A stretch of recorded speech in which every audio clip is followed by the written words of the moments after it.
প্রার্থী খুনের ঘটনায় অভিযুক্ত 2016 সালে বিধানসভা নির্বাচনে প্রার্থীপদ নিয়ে বিবাদের জেরে তার বিরুদ্ধে মথুরাপুর থানায় খুনের মামলা রুজু করা হয়েছে। নির্বাচনী মনোনয়নপত্র অনুযায়ী তার বিরুদ্ধে দাঙ্গা করা, ধ্বংসাত্মক কার্যকলাপ এবং জালিয়াতির মতো মারাত্মক অপরাধ এবং একাধিক মামলা রয়েছে। এই হচ্ছে বিজেপির প্রার্থী পরিচিতি।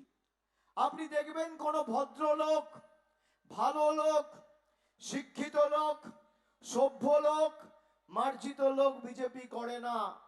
যত চোর, চিটিংবাজ, মদ্যপ, মাতাল, পাতাখোর, গাঁজাখোর, 2 নম্বরি, চোর, ছাচ্চোর, খুনি, ধর্ষক, 2 নম্বরি, বেঈমান, সব বিজেপিতে।